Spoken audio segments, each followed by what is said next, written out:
Pai, em nome de Jesus, nós queremos ouvir a Tua voz, nós queremos receber a Tua porção, aquilo que o Senhor tem para nós. Ajude-nos todos, Senhor. Todo mal seja repreendido, todo impedimento de Satanás para ouvir a Tua voz, para entender aquilo que o Senhor tem para nós, eu repreendo e declaro, Senhor, coração aberto, a Tua igreja, para receber a Tua palavra e abençoa a Tua serva, em nome de Jesus. Amém.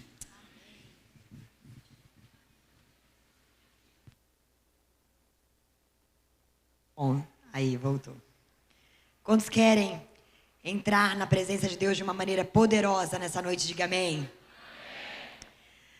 Semana passada, domingo passado, quem estava aqui domingo passado? Ok. Quem foi à célula quinta-feira? Ai, bonito, olha, quase todo mundo, maioria. Semana passada e na quinta-feira também, então, você ouviu que o pastor falou sobre desejarmos a presença de Deus, não é? Desejarmos a presença de Deus mais do que aquilo que Ele faz. E ele usou uma frase que eu gostei muito, que diz assim: quando nós buscamos a Deus por aquilo que Ele faz, nós acabamos perdendo quem Ele é. Então vira para o seu irmão, para resumir tudo que você ouviu no domingo e na célula. Vira para o seu irmão e diga assim: se você buscar a Deus por aquilo que Ele faz, você vai acabar perdendo quem Ele é. Quantos querem desejar a presença de Deus? Amém. Queridos, depois que o pastor pregou isso, né, e eu tive uma visão que eu vou contar daqui a pouco, eu pedi para ele deixar eu pregar essa palavra, que eu entendo que ela é oportuna. Não basta só desejarmos a presença de Deus, nós precisamos saber o caminho para chegar à presença. Desejar é só o começo. Davi desejou a presença de Deus. Quantos lembram e conhecem a história que a Arca da Aliança, que representava ou representa a presença de Deus, né, no meio do povo, ela não estava mais em Jerusalém, e Davi então, como rei, quis ir buscar a presença. Ele foi querer buscar a Arca da Aliança para trazer e colocá-la no meio do povo. Quantos lembram disso? Ele desejou muito, e o desejo estava errado? Não. O problema é que ele não viu como a lei dizia que essa arca deveria ser transportada. E só desejar não adianta. Diga comigo, só desejar não é o suficiente. Davi desejou demais e ele buscou a arca e ele se frustrou. E o motivo de muito crente frustrado em relação à presença de Deus é porque não sabe o caminho correto de alcançá-la. Se decepcionam, como se Deus não quisesse ter contato com você. Meu filho, Deus sempre quis ter contato com você. Foi assim desde o princípio, né? E aí, então, depois de Davi se frustrar, porque Uzá tinha morrido, aí ele deixa a arca na casa de Obed-edom e volta para Jerusalém. Depois, então, ele começa a ler a lei, e ele, então, entende que ele tinha errado. E ele junta os sacerdotes e os levitas e diz assim: olha, agora, já que a gente não fez direito na primeira vez, agora a gente vai fazer direito. Agora a gente vai buscar a arca, a presença de Deus, da maneira correta. Diga, a maneira certa. O que eles tinham errado? Simples. A arca, diante da lei, ela deveria ser transportada pelas varas nos ombros dos levitas. Eles deveriam carregar o peso da presença. E Davi fez o quê? Quem sabe? Pôs em carro de boi. Quem tinha feito isso? Os inimigos, quando roubaram a arca. Eles colocaram a arca em carro de bois e levaram. Deus nunca mandou. Querido, você aprendeu a buscar a um Deus que não é o Deus verdadeiro de várias formas. Você aprendeu a ter algum intercessor, assim, sabe? Humano, ou alguém que já morreu. Você aprendeu a fazer umas oferendas, algumas. Você procurou de algumas formas buscar um Deus que não era nem o Deus verdadeiro. Mas acontece que quando você encontrou Jesus, às vezes você permanece nessas formas. Você se converte e não entende que há uma maneira correta. Então tem muito cristão, crente, místico. Tem ou não tem, gente? Eu não sei de firmeza, não tem. É que você se identificou? Não. Estou falando assim em outros lugares. Tem muito cristão místico. Sabe? É tudo. Eu vou comprar aquele óleo ungido e eu vou passar na minha cama porque eu não estou dormindo bem. Quem te ensinou isso? É místico ou não é místico? Então agora eu vejo. Tem muito cristão místico? Tem muito cristão idólatra. Não, aí não, né, pastora? Claro que tem. Adora tudo que é de Deus, só não adora Deus. Ai, eu adoro aquele louvor. Sabe aquele louvor? Quando começa a cantar aquele louvor, eu rupio. Uai, e os outros? Ah, os outros eu não gosto. Ai, quando começa a cantar aquele, aquele eu não gosto. Ai, parece que é muito... Eu gosto assim, mas... Você adora tudo que é de Deus, mas não adora Deus. Então tem muito cristão idólatra? Tem. Então fala assim para o seu irmão, não adianta só desejar a presença. Você precisa saber o caminho até a presença. Quantos querem aprender o caminho? Bom, eu tive uma visão, que aí, é por isso que eu pedi para o pastor, porque eu tive a visão no sábado, e aí acho que no domingo ele pregou sobre desejar a presença, então eu pedi para que ele deixasse eu pregar. Eu via, como se fosse Deus, eu não via Deus, né? Eu via como se fosse a presença de Deus, algo que identificasse a presença de Deus, assim. E eu via a noiva é quem? Eu via a noiva desse Deus de Cristo. Ela estava voltada de costas para Deus, de frente como se fosse uma névoa. E aí eu entendi no meu coração de que ela estava, ao invés de olhar para Deus e ser atraída pela presença de Deus e adorar a Deus, ela estava distraída com outras coisas que ela achava que envolvia Deus, mas necessariamente não é Deus. Eu vou dar um exemplo.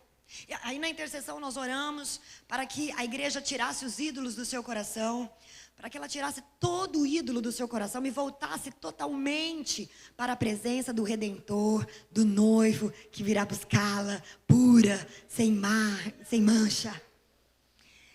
Agora, o que é isso? Eu vou dar um exemplo. A igreja, ela se envolve, ao invés de olhar para a presença, através dos meios, ela se envolve com os meios. Então vamos dar a presença, vamos falar sobre adoração. Muitas vezes a igreja está aqui na névoa da adoração. Só que isso aqui é entretenimento. Ela está distraída aqui. Ela está achando que isso aqui é a presença, mas ela não está tendo contato com a presença. Porque ela está gostando do negócio. Ela se identifica de alguma forma com a canção. Sabe? A canção fala dos problemas dela. Né? Vou dar um exemplo. Você está lá cantando. Não compreendo os teus caminhos. Aí você está passando uma luta, mas você está passando um vale tão profundo. Ao invés de você olhar nessa canção para ele e dizer, olha, não importa o que eu estou passando, vai valer a pena. Porque o Senhor sofreu muito por mim. O Senhor me ama. O Senhor me espera. E tudo focar nele. Olha a névoa. Ó. Não compreendo. Deus, o Senhor sabe como é que eu estou sofrendo. Estou aguentando mais, olha, eu estou quase largando a mão. Você só pensa em você. Aí você chora, sabe? Parece que está aquela presença, mas está de costas. Você está envolvido com a névoa, você está focado em você. E a adoração nunca foi e nunca será focada no homem. A adoração é a Deus. Então, embora a música fale de algumas coisas sobre nós, né? Mesmo sendo assim, pobre, pecador, Deus me ama. Não fala sobre nós, pecadores, mas é para nós olharmos para Deus. Fala assim, entendeu, irmão? Então eu quero te chamar hoje para tirar os olhos dessa névoa que está na igreja de Cristo, porque Ele está voltando, como disse o pastor Marcos, e Ele quer atrair a sua noiva para si. Porque se Ele voltar e a noiva estiver distraída com a névoa, muita gente vai ficar. Diga misericórdia. Então, em caso de neblina, de manhã eu errei, agora eu vou falar certo. Em caso de neblina, ligue o farol de neblina. Vira para o seu irmão e fala, em caso de neblina, ligue o farol de neblina. Querido, você acha, você está naquele negócio, não está alcançando a presença, você sabe que não tem presença. Ligue o farol de neblina nessa noite, em nome de Jesus, e se volte para o autor e consumador da sua fé. Amém? Então existe um caminho, e é sobre este caminho que nós vamos falar. Primeiro, coloca a primeira tela aí. Acesso permitido à sala do trono. Diga aleluia! Você tem acesso permitido. Deixa essa imagem aí que eu vou falar dela daqui a pouquinho. É esse o nome da palavra. Abre a sua Bíblia em Êxodo 25,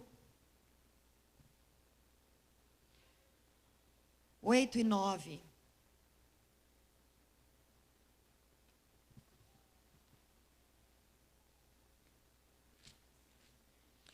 Êxodo 25, versículo 8 e 9. Diz assim: E me farão um santuário para que eu possa habitar no meio deles, segundo tudo o que eu te mostrar, para modelo do tabernáculo e para modelo de todos os móveis, assim mesmo o fareis. Vamos repetir todo mundo junto? Você pode ler mesmo na sua versão, mas vamos ler junto. Vamos lá? E me farão um santuário para que eu possa habitar no meio deles, segundo tudo que eu te mostrar, para modelo do tabernáculo e para modelo de todos os seus móveis, assim mesmo o fareis. Queridos, Deus sempre desejou habitar no meio do seu povo. Vamos entender o que está acontecendo aqui.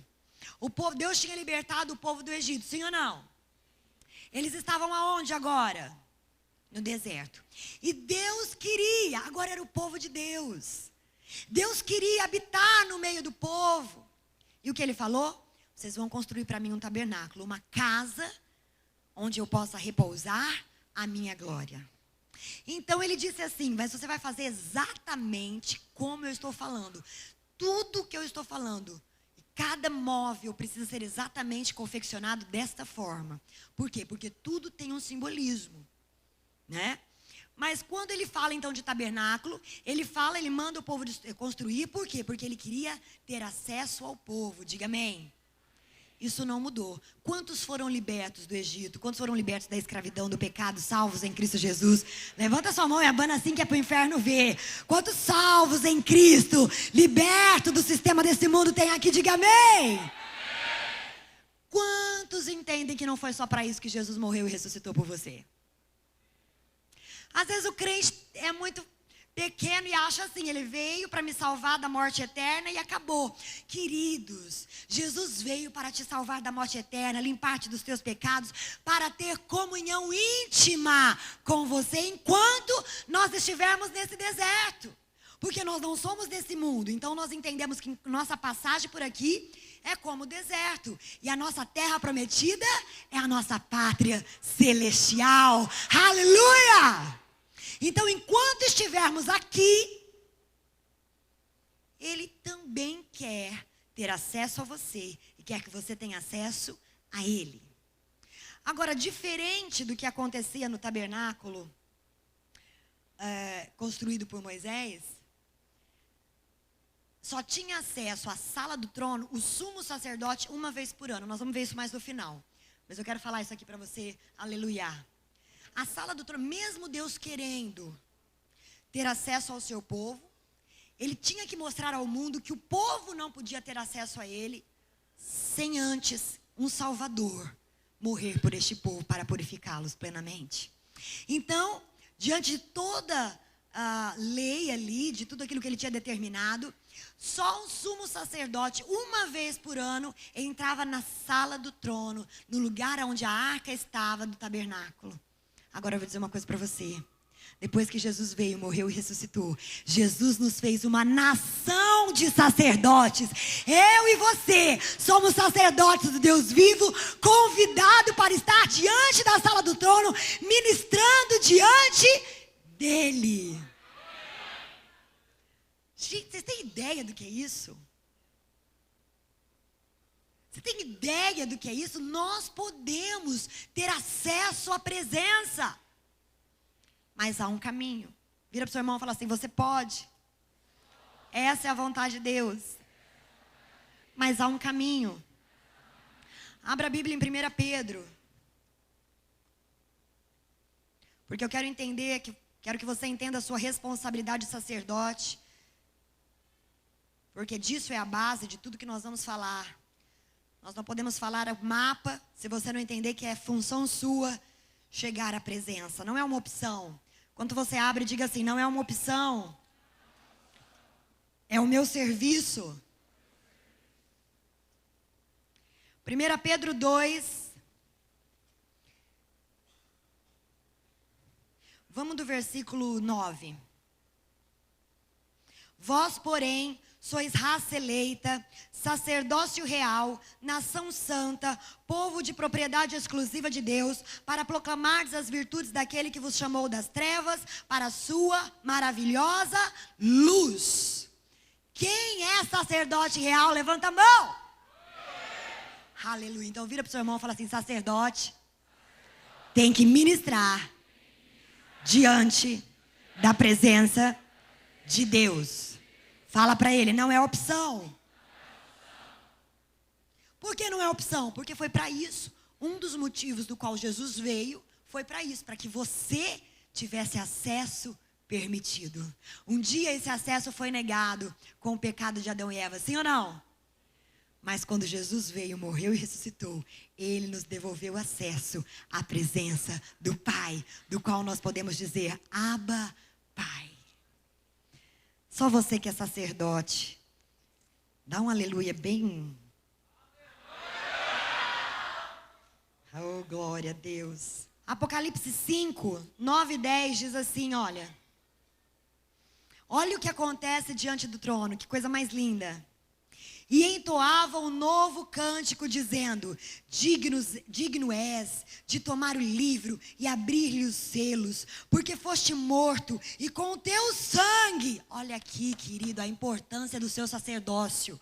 Os anjos estão dizendo para ele, no trono dele, com o teu sangue compraste para Deus os que procedem de toda tribo, língua, povo e nação, e para o nosso Deus os constituíste reino e sacerdotes, aleluia! Gente, quantos sacerdotes eu tenho aqui, pelo amor de Deus?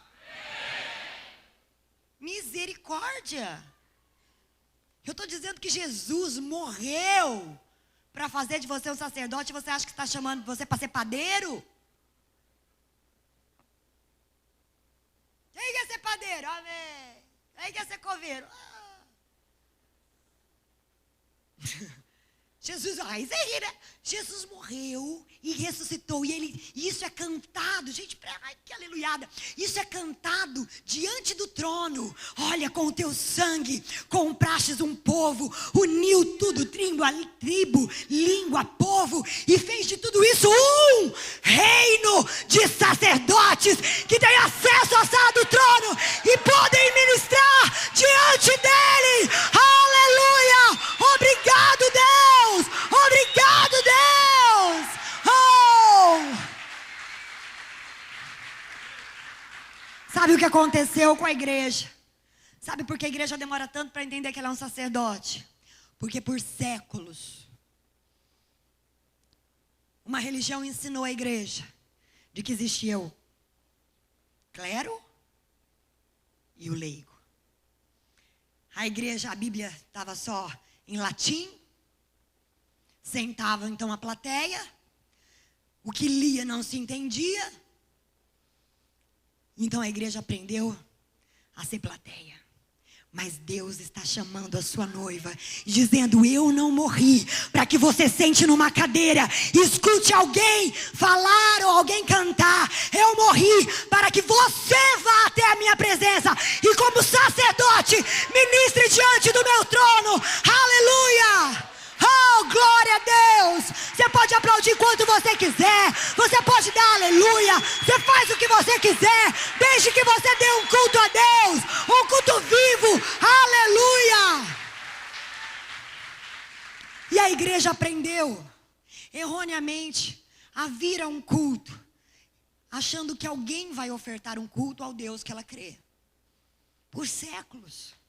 E Deus está querendo mudar isso agora. Isso é um chamado à igreja mundial. Igreja, volta-te para o teu Deus. Volta-te para o teu Deus. Agora, uma cultura é difícil de mudar, sim ou não?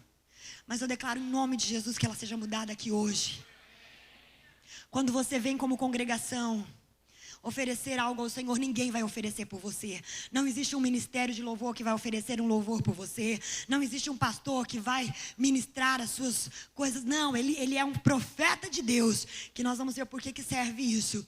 Mas é você quem tem que chegar, é você que tem que ofertar, é você que tem que adorar, é você que tem que louvar, é você que tem que orar. Diga amém! Bate a mão assim, eu sou sacerdote. Agora não bate a mão no peito do seu irmão, senão vai que ele tosse. Então você só olha para ele e fala, você é um sacerdote, prestando um culto a Deus. Fala, você não é plateia. Então, em nome de Jesus, gruda aí na mão do seu irmão em concordância. Todo mundo, em nome de Jesus. Quero fazer uma oração rápida de concordância. Eu anulo essa cultura maligna de que a igreja é leiga e de que ela não tem acesso à sala do trono.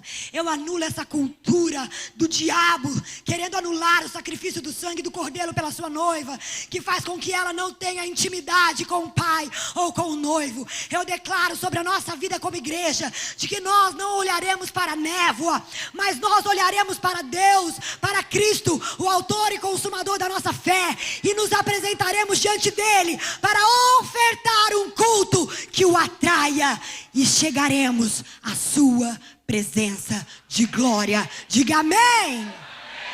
Aleluia. Ele quer muito que você chegue até a presença. Então ele nos deu um modelo do tabernáculo. Queridos, eu não vou ler só para a gente correr. Ele nos deu o modelo do tabernáculo para entendermos qual é o caminho. Nós temos um mapa. Gente, Deus é tão lindo que Ele nos dá um mapa. Ele nos dá o lugar que nós temos que ir. E Ele nos dá um mapa para nós chegarmos lá. Ele nos chamou à sua presença. E Ele nos dá um mapa para chegarmos até ela. Põe o outro então. Aleluia. Quando vamos aprender? Vamos aprender o caminho? Tudo aquilo ali era fechado. Tá? De uma forma certa, com todo um simbolismo. Mas tudo era fechado. Não tinha outro lugar para entrar a não ser pelo portão. Ou portões, porque você não fala lá os portões e é um lugar de entrada.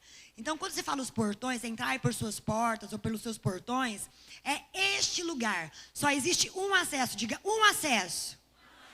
Uma porta que me leva a Deus. Agora eu pergunto, quem é a porta? Não tem outra. Eu não sei do que você já teve fé na sua vida. O que você já creu ou deixou de crer, mas eu quero dizer uma coisa. Se você quer a presença de Deus, do Deus Criador de todas as coisas, só tem uma porta para se chegar a essa presença. E essa porta chama-se Jesus, o Cristo. Se você entende que Ele é a porta, você passa por Ele. Isso é, você o aceita como Senhor e Salvador da sua vida. Amém? Quantos já fizeram isso aqui? Diga amém. Amém. Se você não fez, acaso como... nós temos algumas. Se você não fez, faça hoje. E você também contemplará a presença do Senhor neste lugar. Hebreus 13. Vamos lá no mapa. Hebreus 13.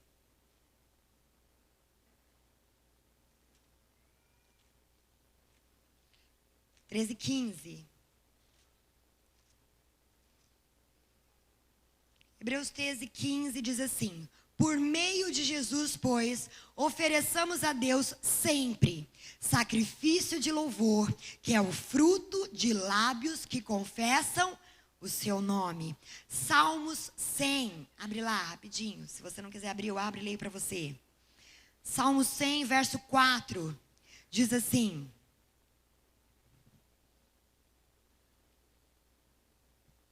entrai por suas portas com ações de graça, e nos seus átrios com hino de louvor. Então presta atenção, você entrou pela porta. Quantos salvos eu tenho aqui? Entramos pela porta. E aí, logo depois do portão, o que você tem? O altar do sacrifício. Todo este lugar aí de fora, passa o negócio em todo lugar de fora. Tudo, não, sem chegar lá perto da tenda, só para eles entenderem, entre a pia. Isso. Todo este lugar aí de fora é o átrio. Então o tabernáculo ele é estabelecido em 3 partes. O átrio, o santo lugar e o Santo dos Santos. Diga átrio, santo lugar e Santo dos Santos. Então presta atenção, você que é salvo em Jesus Cristo. Se você quer acesso à presença de Deus, a primeira coisa que você tem que ter é um coração grato. É assim que se entra pela porta. Eu chego e faço o quê? Eu tenho que ter o meu coração grato e expressões de louvor em meus lábios. Diga coração grato e expressões de louvor. Querido, louvor é uma expressão. Não tem como você louvar a Deus sem expressar louvor, entendeu? Louvor não é um sentimento, ele é uma expressão. Diga amém. Quantos entendem isso? Então não dá para você ficar assim louvando a Deus. Você pode até estar pensando em Deus, mas isso não é louvor. Louvor é expressão. Você tem que falar, fazer, mas você precisa expressar. Diga expressar louvor. Agora, para expressar louvor, tem que ter coração grato. Entrai por suas portas com ações de graça, com coração grato. E nos seus átrios, com hinos de louvor. Muitas vezes, a igreja precisa ser puxada para adorar. Parece que você está insistindo. Gente, vamos adorar. Sobe, meu louvor. Você fala assim, irmão, acorda. Né? Você tenta ser... vamos adorar. Queridos, se você vem prestar um culto a Deus e se você tiver um coração grato, você vai entender que é para Ele que você louva, é diante dEle que você vai fazer as coisas, é a Ele a sua oferta. Então, por que às vezes a igreja não louva com a intensidade que tem que louvar? Porque não tem um coração grato. Só se foca nos seus problemas, sabe? Esquece de tudo que Deus já fez na sua vida. Esquece de quem Jesus é. Então não tem coração grato. Quem tem coração grato aqui por alguma coisa que Deus fez? Levanta a mão, fica com a mão levantada. Fica com a mão levantada. Fica com a mão levantada. Renato, fala um. Não, fica com a mão levantada. Por que você é grato? Aleluia. Rafa, por que você é salvo? Por que você é grato? Deus restaurou... Vai falando aleluia. Daiane, por que você é grata?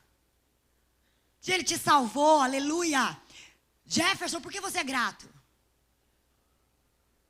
Aleluia. Deixa eu ver alguém. Jaque, por que você é grata? Aleluia. Por que você é grato?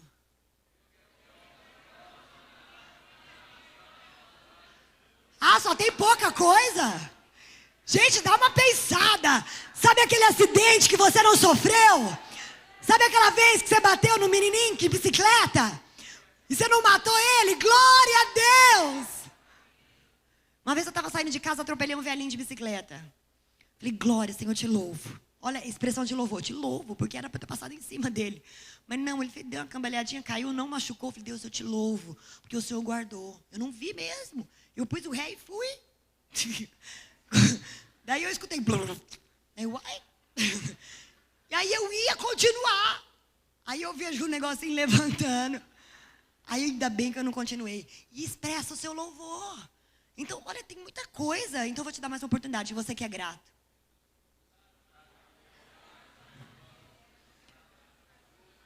Põe alegria nisso agora. Põe outras expressões. Outras expressões. Outras expressões. Existem outras expressões. É para Ele. Coração grato.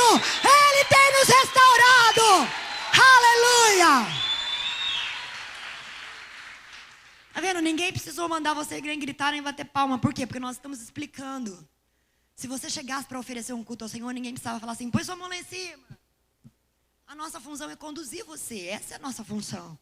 Mas nós não prestamos um culto para você, a Deus. É você quem presta. Existem várias formas de expressão de louvor. A Bíblia nos fala de várias. Você pode cantar, você pode gritar.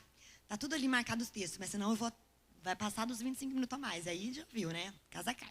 Você pode cantar, você pode gritar, você pode se ajoelhar, você pode levantar as mãos, você pode dançar, você pode tocar instrumentos, você pode fazer sons ao Senhor. Isso tudo são expressões de louvor e de adoração. Mas só se você tiver um coração grato. E é aqui, exatamente aqui, depois que se entra, onde a igreja muitas vezes erra e nunca alcança a presença de Deus, ela não tem um coração grato. Ou ela não entende que precisa expressar o seu louvor. Então, quero te convidar a ter um coração grato e expressões de louvor. Diga amém. Segundo passo. Depois do portão, nós damos de cara com o quê? Lê lá, gente. Tá difícil de ler, que é óculos? Altar do sacrifício. Nele eram oferecidos sacrifícios regulares de animais e outros materiais previamente estabelecidos por Deus, seguindo rituais determinados.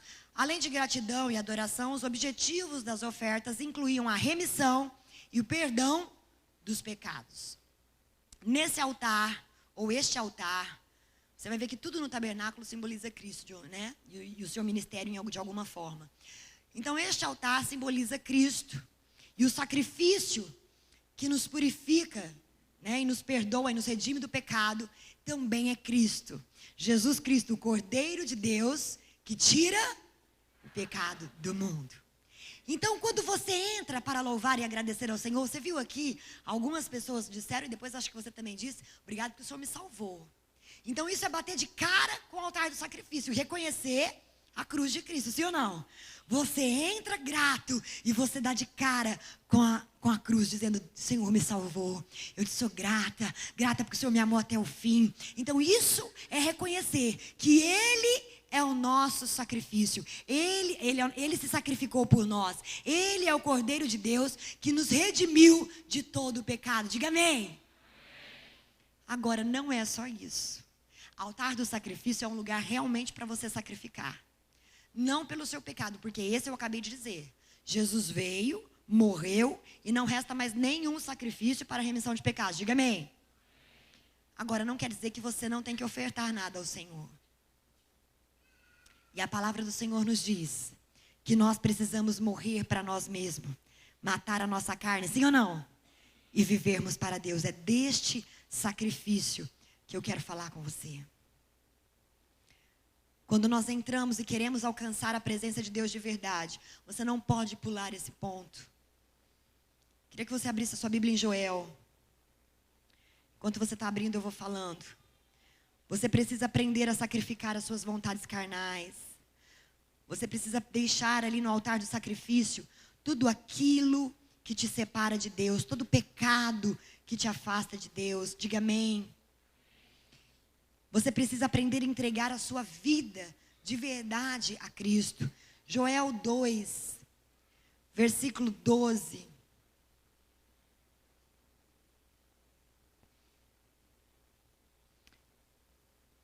Versículo 12 diz assim: ainda assim, agora mesmo, diz o Senhor, convertei-vos a mim de todo o vosso coração, isso com jejum, choro e pranto, rasgai o vosso coração.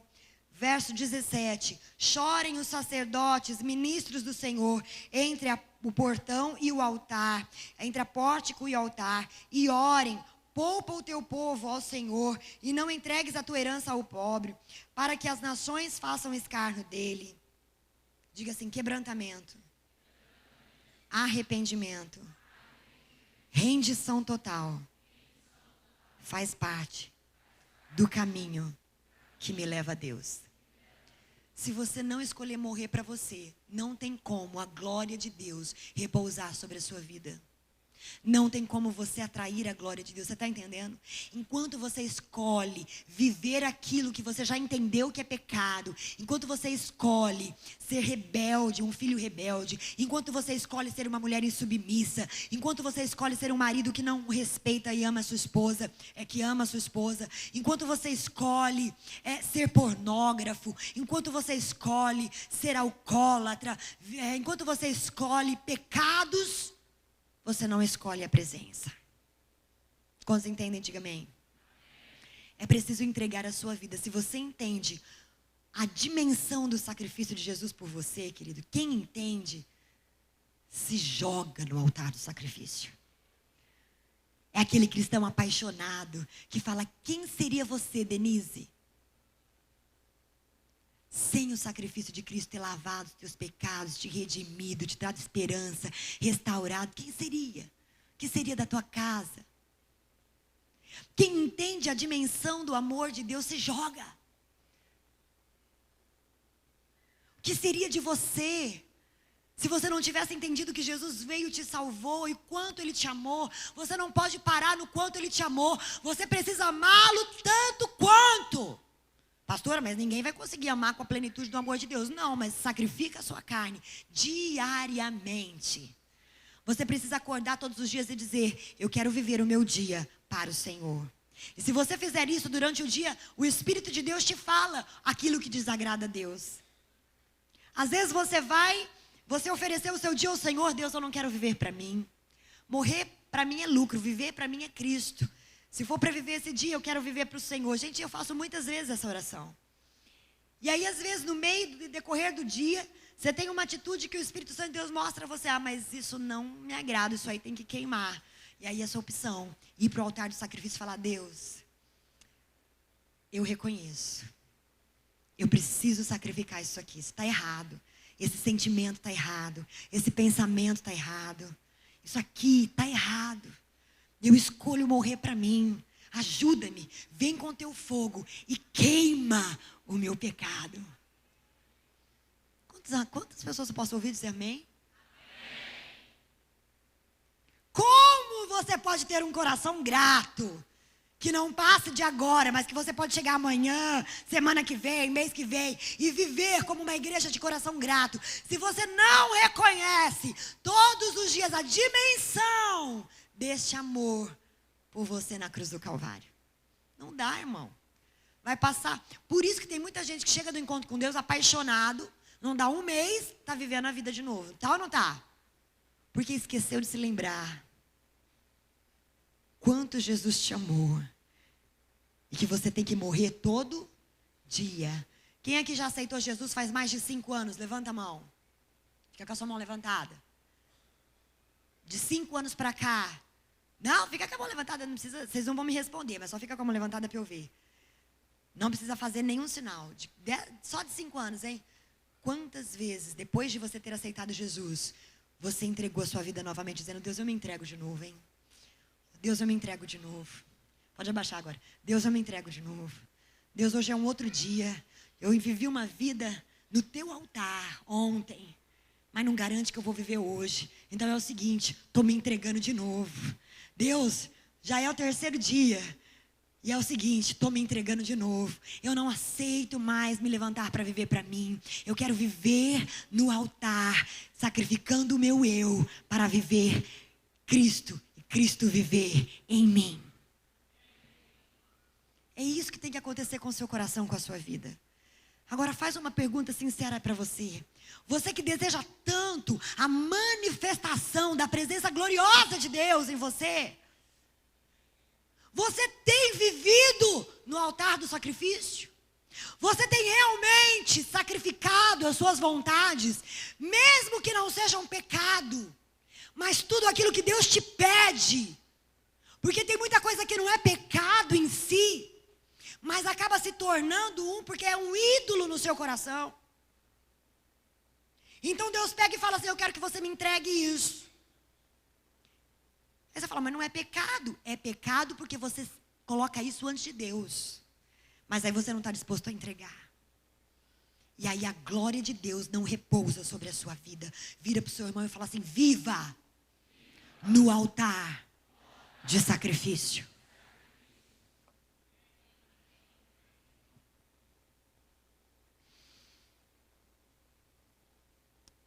Queridos, não existe ninguém entre nós, ninguém, que não precise viver sacrificando a sua carne. Porque a palavra do Senhor diz que nosso espírito luta contra a nossa carne. Então eu vou te dar um segundinho e fecha seu olho. Para você pensar e começar a sacrificar agora. O que é que o Espírito está falando aí no seu coração que te impede de atrair a presença de Deus? pecados, ídolos. Se eu me humilhar diante do teu altar e sacrificar aquilo que me custar, tu inclinarás os teus ouvidos ao meu clamor. Mais vale um dia no centro do teu querer que toda a vida seja mais te conhecer. Tu és minha fonte, minha colheita, minha esperança. Dá para você fazer isso? Se eu me humilhar diante do teu altar e sacrificar aquilo que me custar, tu inclinarás os teus ouvidos ao meu clamor. Mais vale um dia no centro do teu querer que toda a vida seja mais te conhecer. Tu és minha fonte, minha colheita, minha herança. Põe a mão no seu coração. Ah, Deus, eu não quero viver para mim, que seja essa a oração dos meus irmãos. Eu quero sacrificar todos os dias aquilo que for preciso para ter acesso à tua presença maravilhosa e para que tu tenhas acesso à minha vida de uma maneira ainda maior, para que teu Espírito viva e flua através de mim. Eu quero viver essa vida de humilhação e quebrantamento. Se você também quer, diga amém. Quantos sentem o constrangimento do Espírito Santo no seu coração para viverem no altar do sacrifício? Faz assim. Então você toca aí no seu irmão. Você que sente esse mover aí no seu coração agora, sente o Espírito dizendo: ei, muitas vezes, igreja, você tem me buscado, mas você quer ir por um caminho que não fui eu que indiquei. Você quer ir com a sua própria força. Você quer chegar porque você quer, porque você deseja, porque Deus sabe o quanto você quer experimentar da manifestação, da presença de Deus. E Deus está dizendo para você: não é assim que funciona. Não basta desejar. Precisa ir pelo caminho correto. E sacrifício está neste caminho. Ah, esposa, submissão é um sacrifício seu e meu. Enquanto você resiste esse altar, enquanto você resiste este sacrifício, a presença manifesta de Deus não pousa sobre a sua vida. Pai, mãe, não provoquem a ira aos seus filhos. Filhos, não sejam rebeldes com seus pais. Marido, ame a sua esposa. Este é o sacrifício diário de toda a família. E Deus está falando muito forte com algumas famílias aqui agora. Dizendo: vocês querem atrair, querem mudança nas suas finanças, estão com problemas com o seu filho, seu marido está com problemas, sua esposa está enferma, e você precisa que a glória manifesta de Deus venha e traga cura e restauração, mas ela não vem, porque ninguém quer o altar do sacrifício. O esposo não está disposto, nem a esposa, nem os filhos. E este é o altar na sua casa, onde você, esposa, você, marido, você, filho, precisam sacrificar os seus desejos, as suas vontades, os seus pensamentos, sujeitando-as a Cristo. Então a presença dele será permitida a você. Diga amém. Aleluia. Oh Espírito, tu és bom. Logo depois do altar do sacrifício, o que nós encontramos? A pia de bronze. Diga: a pia de bronze. Ela fica exatamente entre o altar do sacrifício e a entrada da tenda da comunhão. Então assim, olha, Ali era uma tenda, tudo aquilo era coberto. Ali era tudo exposto e aquilo tudo era coberto por uma tenda. Então, a pia preparava o sacerdote. A pia já era um lugar, só o sacerdote ia. Pia, querida, é uma coisa que nós, como sacerdote, precisamos ir. Então, olha lá. Pia era um lugar onde o sacerdote se lavava pé e mão para poder entrar no lugar santo. E depois nós vamos falar do lugar santo. Para entrar na tenda, para entrar naquele lugar mais próximo a Deus, para começar a ministrarem ao Senhor mais intimamente, o sacerdote precisava então se lavar. A pia era construída a partir de espelho das mulheres. Você sabia disso? Então vamos imaginar a pia, o sacerdote ia lá se lavar, e quando ele ia se lavar, o que ele via? Claro, se ela era feita de espelho ali, onde a água estava, porque ela era de bronze, eu acredito que os espelhos estavam ali onde a água estava. Então, na hora que ele ia se lavar, ele via o quê? O reflexo dele. Queridos, a palavra do Senhor nos diz, por que a pia é Cristo? Porque a palavra do Senhor nos diz que a verdade, nós somos lavados pela palavra, não é? E a palavra de Deus é a verdade. Todos nós somos purificados pela palavra. E quem é a palavra? Quem é a palavra? E quem é a água viva que pode nos limpar? Então, queridos, nós precisamos entrar nessa pia. E aí eu falo de Jesus, mas no ministério da palavra. Nós precisamos ler a palavra de Deus. À medida que nós nos entregamos a nos lavar, porque conhecemos, passamos a nos entregar ao estudo, a conhecer a palavra de Deus. Então nós começamos a entrar num processo de lavagem. Porque quanto mais nós olhamos a palavra, mais a palavra revela a você quem você é. Quanto mais você olha para a palavra, mais Deus revela para você quem você é. E mais você sente a necessidade de se lavar. Quantos aqui vieram com roupa limpa para o culto? Gente, tá todo mundo com roupa suja? Quantos estão com roupa limpa? Amém, eu também. Eu lavei e guardei. Então, depois de lavada, é a primeira vez que eu estou usando. Então, ela está limpa? Quando eu peguei agora, já está suave. Mas está limpa? Tá.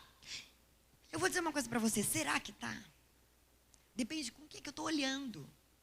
E a palavra de Deus é uma coisa assim que olha os mínimos detalhes. Se eu trouxesse aqui uma água e você conseguisse enxergar, quanto essa água estava limpinha, cristalina, e eu pegasse essa roupa que eu estou dizendo para você que eu acabei de lavar, ou essa aí que você disse que está limpinha, você acabou de tirar do guarda-roupa, e você colocasse nessa água limpinha, quando você tira essa roupa, a água está limpinha? O que ela está? Turva. Sim ou não? Significa que mesmo você achando que a sua roupa está limpinha, há impurezas nela. Porque ela está em contato com o meio ambiente, sim ou não? Então, em contato com o ar, ela já absorve impurezas. Querido, presta atenção. Se você não foi para o céu ainda, eu acho que não, não é? Você precisa continuamente passar pelo processo de lavagem pela palavra. E é isto que durante séculos o diabo afastou a igreja. A igreja não entendia latim, ela não lia a Bíblia. E aí nós tivemos a Revolução Protestante. E aí então a Bíblia começou a ser escrita em vários idiomas. E hoje nós temos várias versões. E hoje você tem a Bíblia da mulher, a Bíblia do homem, a Bíblia do guerreiro. Hoje você tem a Bíblia com a capa rosa, com a capa branca. Tem ou não tem? Digam aleluia.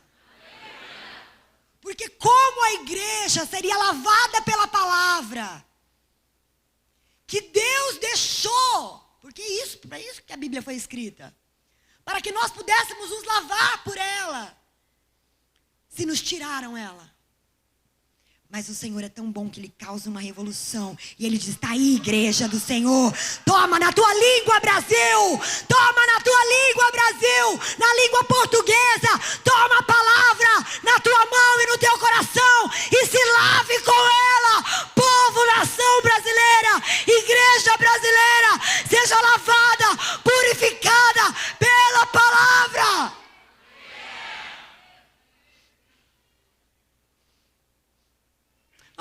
entender a glória disso. Em todas as línguas. Aleluia. Você é um sacerdote. Você precisa desejar constantemente. Se você quer constantemente a presença da glória, quantos querem constantemente? Então é constantemente que você precisa desejar lavar-se pela palavra. E um grande erro da igreja é porque acabou de sair do altar do sacrifício, aonde você diz não para a sua carne. Então ela chega na pia e ela acha que ela já pode ir entrando, porque ela não tem nada para ser lavado. Igreja, acorda. O altar do sacrifício é onde a sua carne é queimada. Tudo aquilo que luta contra o teu espírito, tudo aquilo que é carnalidade pura na sua vida, é ali que é queimado. Mas é na pia que as pequenas impurezas são lavadas.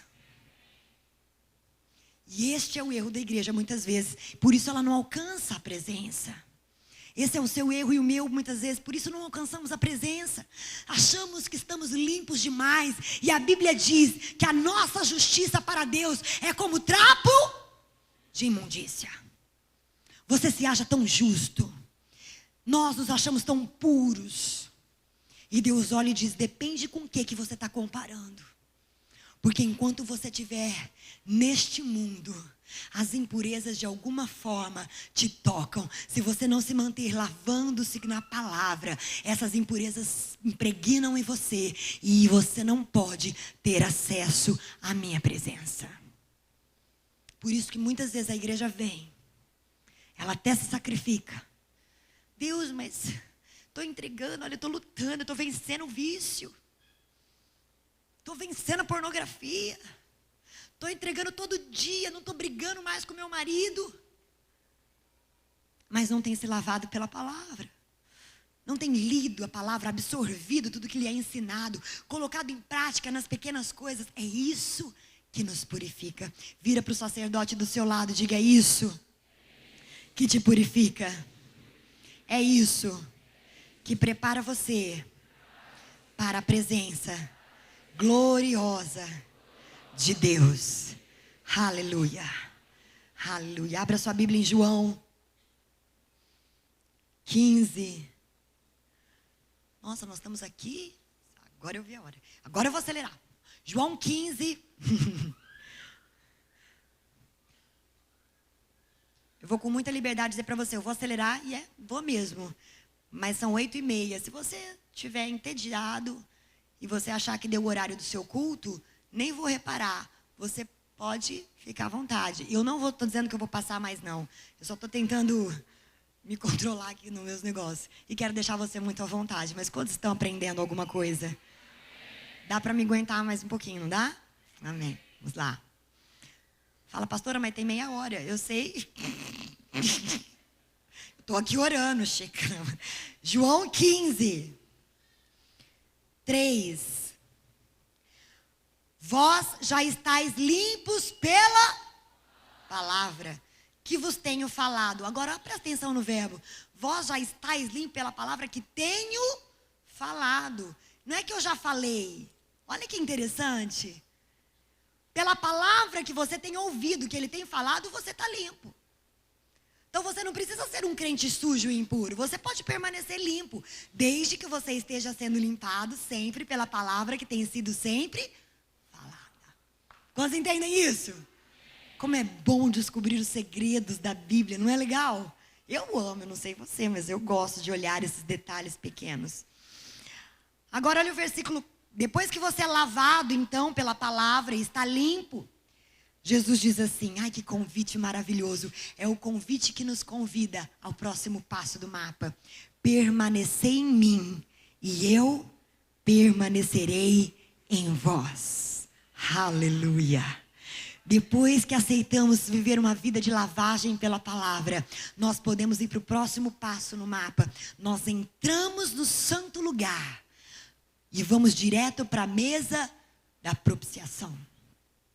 O que é essa mesa? Resumidamente, nela continha 12 pães e o vinho que era derramado como oferta ao Senhor. Esses 12 pães representavam as 12 tribos, simbolizando aqui o corpo, a totalidade do corpo de Cristo. Querido, sabe o que eu entendo sobre essa mesa? Quando nós entramos no lugar santo, uma das coisas que vai me levar a ser uma, Deus está chamando, nesse versículo que você lê, em relação a essa mesa, em relação à Santa Ceia, Deus está nos chamando para a nova aliança com Ele. A aliança no seu sangue. A aliança onde Ele te redimiu. E agora então por Ele você tem acesso à presença íntima de Deus. Vem! Se você abrir a porta, eu entrarei. Eu ceiarei com você e você comigo. Deus nos chama para essa ceia de uma maneira apaixonada. Ele diz, vem! Vamos nos sentar e vamos ceiar. Vamos compartilhar o pão. E quem é o pão? Eu sou o pão da vida. Então ele está dizendo para você, vem, vem, eu vou compartilhar a minha vida com você. Eu quero que você compartilhe a sua vida comigo. E nós seremos um. Assim como eu sou um com o Pai. Você tem noção de como Jesus era um com o Pai? A palavra do Senhor diz que Jesus só fazia o que o Pai queria. Gente, você já pensou você só fazer, irmã, o que Jesus quer? A glória dele vai vir na sua vida e por onde você for, ela vai se manifestar. E as pessoas ao seu lado vão ver o reino e o governo de Deus estabelecido. Porque não foi assim com Cristo, gente. Por onde ele ia, ele não estabelecia o governo do seu Pai? Sim ou não? Por onde ele via, ele ia, ele não transmitia o que era daquilo que era celestial e não era terreno? Sim ou não? Se nós formos um com ele, nós mudamos Fernandópolis rapidinho. Mas nós não temos sustentado com ele à mesa. E não temos compartilhado com ele a sua vida. E nem a nossa com ele. E sabe por quê? Porque um dos princípios para compartilharmos da vida de Cristo é a unidade do corpo. Quantos pães tinham na mesa? Simbolizando a totalidade do corpo. Jesus morreu para juntar tribos, línguas, nações e formá-los todos um só povo. Um só reino de sacerdotes. Vamos nem falar dos outros irmãos de outras denominações. Nós temos que ser um com eles também. E este é o propósito dessa casa. Liderança, diga amém. Este é o propósito dessa casa. Temos diferenças de doutrinas, de práticas. Mas se eles falam de Cristo, o mesmo Cristo, são os meus irmãos na fé. E nós vamos amá-lo e amá-los até o fim.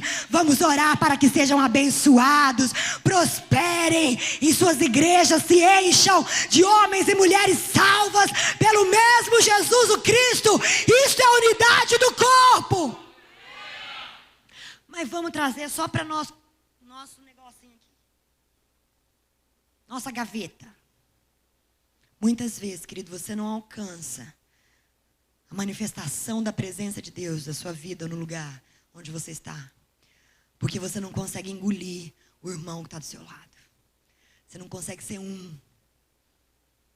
Você tem ressentimentos, você tem coisas contra as pessoas. Aquilo ali eu não gosto muito, mas é seu irmão na fé.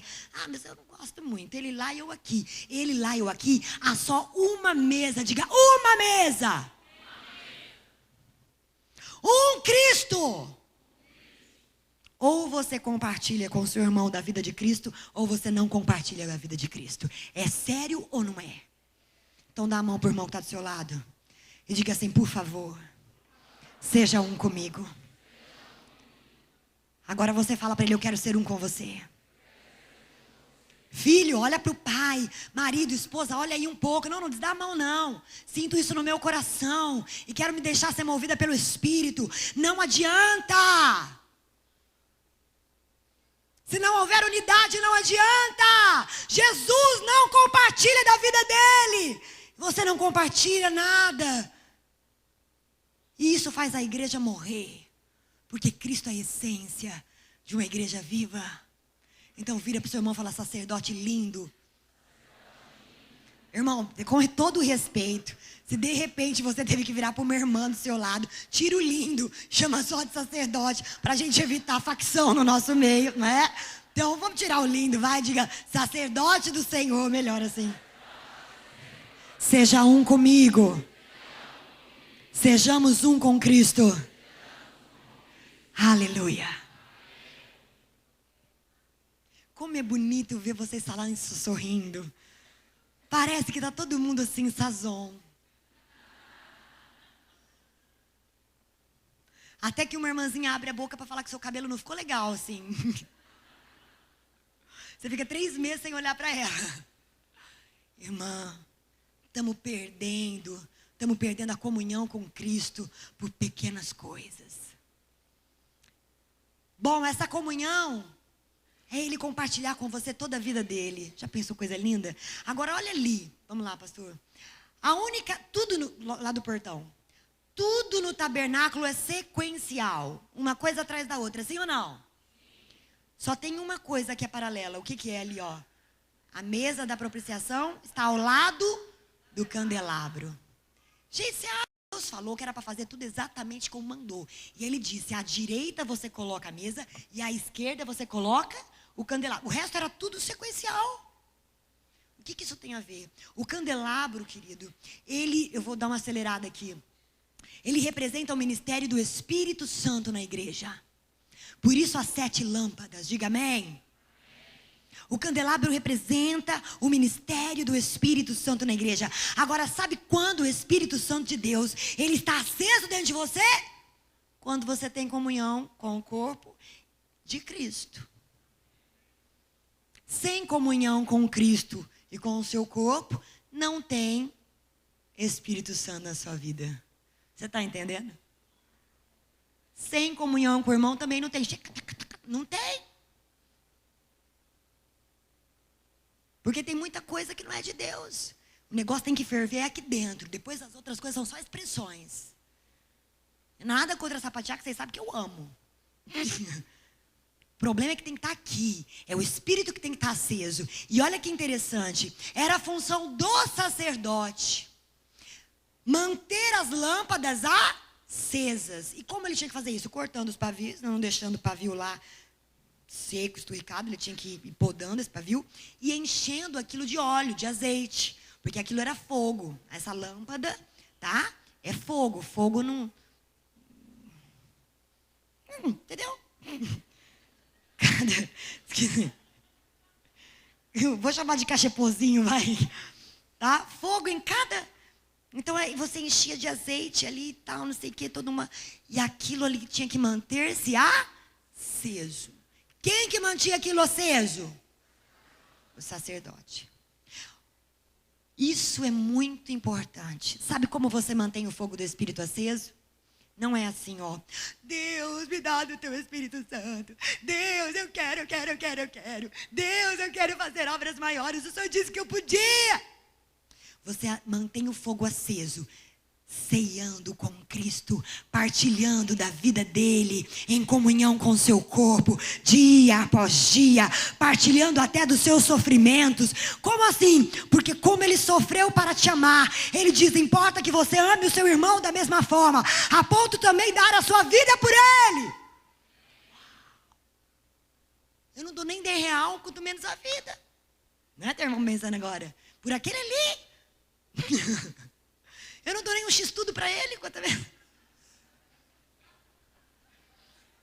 Eu não sei, irmão, porque riram quando eu falei x-tudo. Estou apontando quem é o x-tudo faz hoje. Queridos, não tem como, presta atenção, não tem como você estar aceso do Espírito Santo. É Ele quem te capacita para fazer as obras que Cristo quer que você faça. Ele te capacita, a luz que é Cristo. Ela está em você através do Espírito Santo. E Ele é quem te capacita a ser luz neste mundo e fazer manifesta as obras de Cristo neste mundo, para que Cristo seja glorificado. Aplauda mais forte ao Senhor. É o ministério do Espírito Santo. O ministério do Espírito Santo. Agora deixa eu contar um segredo. As obras que Jesus fazia glorificavam quem? O Pai. Ele dizia, aquilo que as minhas obras glorificam o meu Pai. As tuas obras, feitas pelo Espírito Santo, glorificam a Cristo. É assim que o mundo conhece que Jesus é a luz deste mundo. Aleluia! E aonde você entra com essa luz acesa, as trevas têm que sair. Por isso a palavra do Senhor diz: as portas do inferno não prevalecerão contra a igreja do Senhor. Aleluia! Oh, luz maravilhosa, que foi até as mais densas trevas. Aleluia. Jesus Cristo, a luz do mundo. Aquela que o diabo pensou que tinha apagado na cruz do Calvário. Ele brilhou no Hades. Ele brilhou no inferno. E ressuscitou dos mortos. E é a nossa salvação. Aleluia. Agora presta atenção. Você só tem essa chama acesa dentro de você se tiver comunhão com Cristo, com o seu corpo. Você precisa manter essa chama acesa. Eu quero falar só uma coisa aqui. Esse é um outro erro da igreja. Nós não erramos muitas vezes só na mesa, com facções. Nós erramos ali no candelabro. Porque não mantemos a chama acesa, com a intimidade com Cristo, com o corpo. Mas também por causa de uma cultura que por muito tempo barrou o mover do Espírito Santo no meio do povo de Deus, sim ou não? Mas aí nós tivemos a revolução pentecostal. Aleluia. Eu sou pentecostal e sou de coração. Vamos parar. Quem conhece essa música? Levantou. Tem uns aqui. Então vamos lá. Presta atenção, gente. Como Deus é lindo. E por isso que eu creio no que o pastor falou agora, que Jesus está voltando. Porque olha as revoluções que tiveram. Nós não tínhamos acesso à palavra e ele trouxe uma revolução. Entregou a palavra na mão da igreja e diga assim: limpai-vos as suas mãos, pecadores. Purificai as suas mãos, igreja. Limpai o vosso coração. Por quê? Porque é assim que se comparece diante do Senhor, diz a palavra. Nós não tínhamos perdido o acesso do mover de poder, do fogo, do repleplé, do Espírito Santo dentro da igreja. Então nós tivemos a revolução pentecostal que disse: aquele Espírito que veio sobre os apóstolos é o mesmo que vem e vivifica a noiva do Cordeiro. Ele é a lâmpada que não poderá se apagar. Aleluia! O diabo tentou religiosamente apagar essa lâmpada, mas sempre há um remanescente fiel. E deste remanescente fiel, Deus levantou os revolucionários e trouxeram a revolução, né? Trouxeram o Pentecoste, de novo essa forma de visão de que o Espírito Santo de Deus, ele quer acender-se na noiva de Cristo. Isso é muito sério, igreja. Também não é uma opção sua ter esse fogo aceso em você ou não. Porque a palavra do Senhor nos diz na parábola das 10 virgens, das 10 noivas, que 5 mantinham o seu óleo ali, sua lâmpada acesa, sim ou não? E as outras 5, E o noivo veio. As 5 prudentes subiram e as outras nécias perderam o momento. Jesus está voltando. A igreja já teve novamente acesso. Já se tirou o engano de que o mover do Espírito não era algo para hoje. Isso já passou faz tempo. A igreja sabe a verdade, que o Espírito de Deus dentro de nós nos motiva, nos impulsiona a fazer obras maiores do que as de Cristo nessa terra. Movidos, batizados, cheios do fogo do Espírito Santo. Vira para o seu irmão e diga: sacerdote, não negligencie o fogo do Espírito. Não, ora, pega na mão dele, mão do sacerdote, ministra aí na vida dele. Ministra, você é sacerdote ou não é? É ou não é? Então ministra aí na vida dele e diga assim: não negligencie o fogo do Espírito Santo. Você pode orar em línguas com ele um pouco? Toda a igreja. Dá para aumentar o fogo, irmão?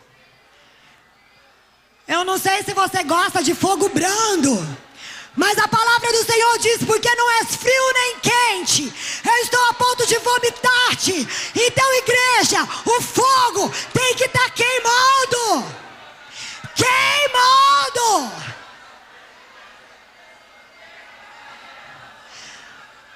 Se foque nele. Não negligencie o ministério do Espírito Santo, igreja. Não negligencie o ministério do Espírito Santo, porque também foi para isso que Cristo veio. Ao subir, Ele nos deixou o seu Espírito.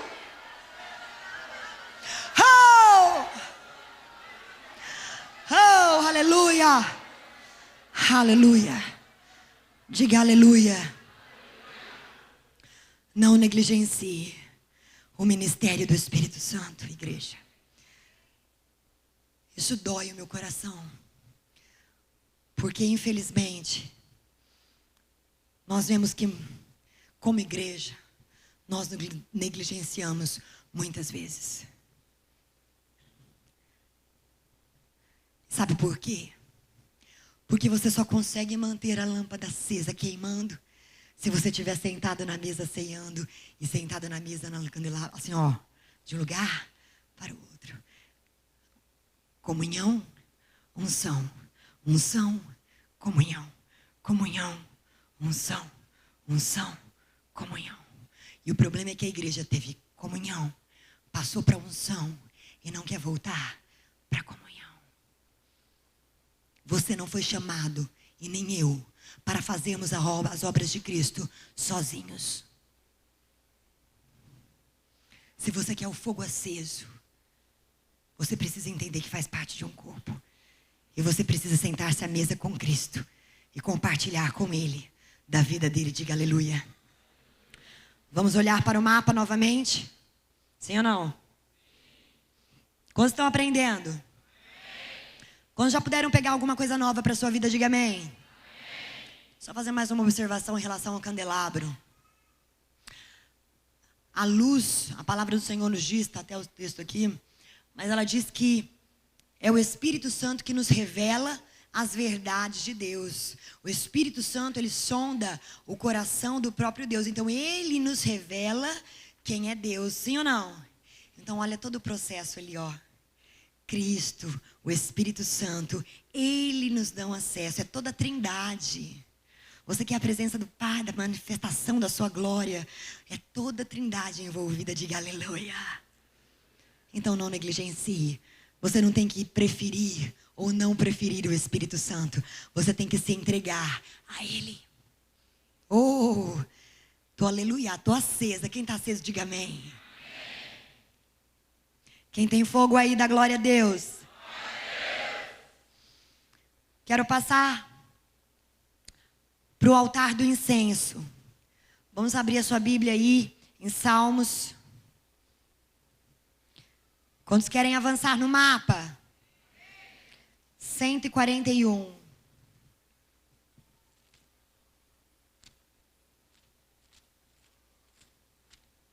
Salmo 141, versículo 2. Diz assim: suba à tua presença a minha oração como incenso, e seja o erguer das minhas mãos como oferenda vespertina. Suba à sua presença a minha oração como incenso. Altar do incenso fala de um lugar de oração, intercessão e adoração. Agora vamos pensar comigo. O incenso em si, ele não produz nada se você não colocar. Aí, bonito. Então vamos lá, que tem gente que nunca viu incenso. O incenso em si não produz nada se você não colocar. Ele está lá, é aquela coisinha. Quando você coloca fogo, aí ele exala o aroma e a sua fumacinha. Sim ou não? Queridos, oração e adoração sem fogo não chegam até a presença. Isso é sério, fala sério. Se você quer a presença de Deus, você não pode negligenciar o altar do incenso. E ele diz que as nossas orações, elas são como incenso diante do Senhor. Então, para que ela seja realmente um incenso eficaz, ela precisa ser colocada com fogo. Se as nossas orações, em vez de ser aquele blá, blá, blá, blá, blá, blá, fossem orações movidas pelo fogo do Espírito, cheias de fé, cheias de poder, cheias de autoridade, a palavra do Senhor diz que nós diríamos ao monte, passa daqui para lá, e ele passaria. Então eu vou sair daí falando, monte, passa daí para lá. Estou falando de dificuldades, estou falando que não há nada impossível ao que crer, desde que seja segundo a vontade de Deus. Diga amém. Mas se a igreja soubesse o poder da sua oração, se ela for feita com fogo, e é isso que nós vamos fazer hoje, se você quiser. Se você quiser seguir esse caminho todo comigo, vai ter que ser com fogo, irmão. E fogo não é a gente que vai atear em você. Se eu atear, é isso? Se eu atear fogo em você, eu vou ter que te queimar mesmo, porque eu só tenho fogo humano, físico. Vocês estão entendendo? Isso aí é dentro de você, porque você é tabernáculo do Deus vivo. Você precisa deixar que Ele acenda o fogo dentro de você, e você fazer a sua oração e a sua adoração com fogo. Diga para o seu irmão sacerdote, diga assim, altar do incenso só funciona com fogo. Fala, a sua oração tem que ter fogo. Tem gente, sabe, que tem vergonha de orar porque, eu não sei orar muito bem. Gente, não é isso que importa. Tem muita gente que sabe orar muito bonito, mas não tem nenhum fogo. Oh, Deus de Abraão, de Isaac e de Jacó. Meu não, porque eu não te conheço ainda. Mas está lá. Oh, Senhor de todas as coisas. Mas não está nem pensando, sabe aquela coisa? Queridos, ninguém quer a sua oração bonita. Deus não quer a sua oração bonita. Ele quer o seu coração cheio de fogo, diante dEle, falando com Ele, adorando a Ele. Agora eu quero dar uma pulada rápida, olha ali. Logo depois, se isso é feito com fogo, o que vem? Diga véu. Depois do véu. E o que ela representa? Olha que coisa linda. Deixa eu contar uma coisa para vocês. Neste lugar onde a presença de Deus estava, existia um véu separando, um véu espesso, separando esse lugar santo do santo dos santos. Então, depois do altar de incenso, existia esse véu. Tudo que os sacerdotes deveriam se sentar à mesa da propiciação e comer juntos, e fazer tudo o que tinha que fazer lá no candelabro, e oferecer, o incenso ali no altar do incenso, mas só uma vez por ano, diga, uma vez por ano. O sumo sacerdote entrava no lugar da presença. Agora, olha como é que ele entrava. Quando chegava um momento determinado, especificado por Deus para que ele entrasse e fizesse ali, a sua oferta na presença de Deus, ele precisava pegar o incenso, o seu incensário, colocar por debaixo desse véu e ir até que todo esse lugar, todo esse santo dos santos, tivesse tomado pela fumaça do incensário. Presta atenção. E só assim ele podia entrar, meio que coberto pela fumaça, você está entendendo? Para que ele não visse o resplendor total da glória de Deus e de repente, plaf. Por quê? Porque ele não era digno. Ele não podia ainda chegar à dimensão dessa presença, porque um Salvador ainda não havia morrido pela humanidade. Ele só representava aquele que haveria de vir e de uma vez por todas consumaria a nossa entrada, rasgando o véu e nos permitindo acesso direto à presença do Senhor Jesus Cristo. Oh, aleluia! Olha o que acontece. Só uma vez por ano, um homem podia ver nebulosamente o que era. Porque luz só tinha ali, do fogo. Lá no lugar, no Santo dos Santos, era a glória de Deus. Você está entendendo?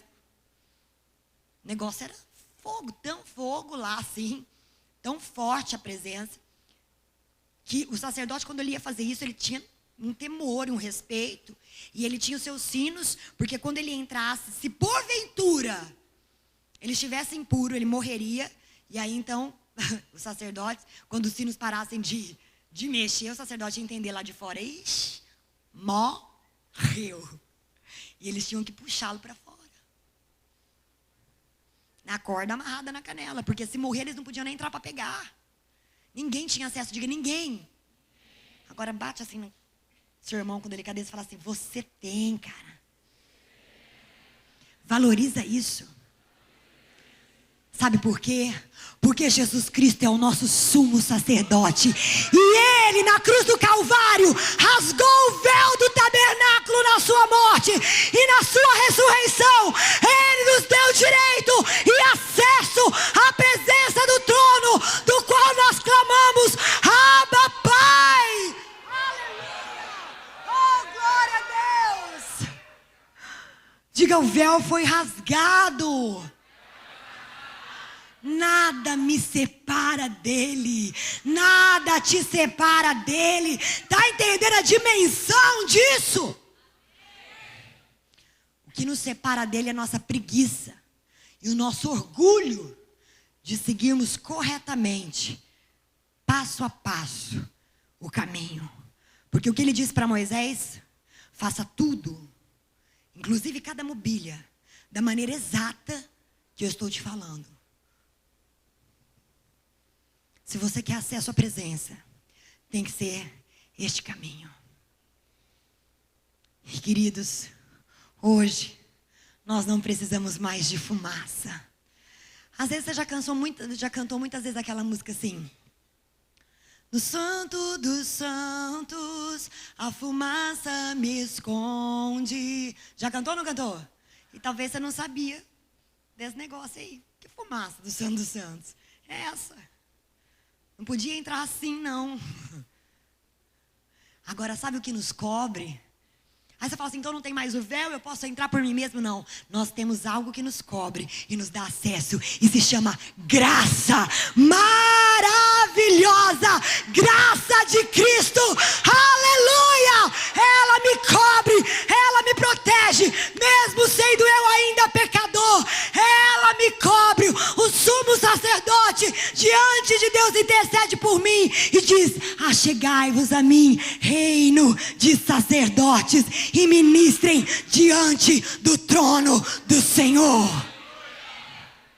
Você não foi chamado para ser plateia ou público. Você foi chamado com muito amor para ser igreja de Cristo. O teu noivo te comprou com a sua própria vida. O teu noivo fez uma aliança com você com o próprio sangue. Uma aliança que, se você quiser, nunca, nunca, nunca poderá ser anulada entre você e ele.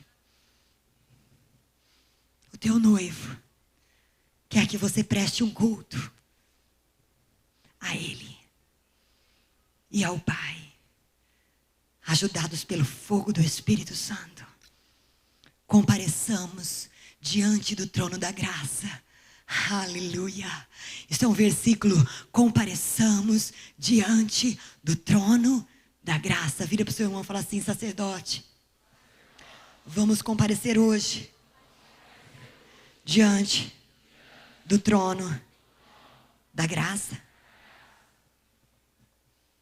Oh, aleluia. Eu quero terminar dizendo, olha quão é importante que no altar do incenso, mostra ali agora, amor, no altar do incenso, quero terminar com isso. Olha como é importante que no altar do incenso, você esteja cheio do fogo, queimando em você, suas orações e sua adoração sejam cheios de fogo ardendo. Sabe por quê? Porque não há mais véu. Você faz isso diretamente diante do trono da graça.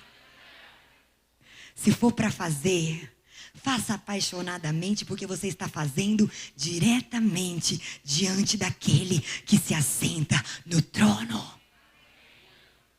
Se nós como igreja entendêssemos isso, ninguém precisaria ficar falando para você, Vamos nos ajoelhar. Dê um grito de júbilos ao Senhor. Mas porque a igreja se esquece dessas coisas, o Senhor levanta ministros para te lembrar de como deve ser feito. Diga com o seu irmão: toda força, todo entendimento, de todo o teu coração. Quantos querem se aproximar do trono? Fecha o seu olho aí no seu lugar, eu quero convidar o ministério. Pastor também pode vir com o microfone aqui na frente para ministrarmos juntos. Você pode começar a orar em línguas aí no seu lugar, mas eu quero falar uma coisa para você antes de você começar a orar. Pra você me entender bem. Nós vamos fazer como igreja viva. Todos aqueles que querem se aproximar da presença do trono, isso é individualmente, é sacerdote por sacerdote. Ninguém faz isso por você. E se você quiser muito isso, e você estiver disposto a passar por todo este caminho, e fazer com muito fogo diante dele, focar-se nele, não mais em você, você é livre, no momento em que você quiser, para sair do seu lugar, de uma forma assim, de ter um ato profético, sair do seu lugar e vir aqui se ajoelhar na frente. Nós vamos, se tiver muita gente, você pode ir subindo aqui pelas escadas, nós juntamos as cadeiras, não tem problema. Mas sabe o que eu queria? Eu queria que você, que estiver disposto e cheio de vontade aí no seu espírito, que você saísse da sua zona de conforto. Porque há um caminho para se chegar à presença. E a primeira coisa que nós precisamos como igreja quebrar hoje é uma cultura de comodismo. Então eu quero, em nome do Senhor Jesus, que você comece a orar em línguas. E a hora que você quiser vir aqui para frente representando, que você vai dar a sua oferta de oração, de adoração, com muito fogo, diante do trono. Você é livre, tá? A hora que você quiser, agora, na hora que você quiser. Nós não vamos comandar você, porque na sala do trono é sacerdote que ministra, e ministro é você. Sacerdote é você. Aleluia.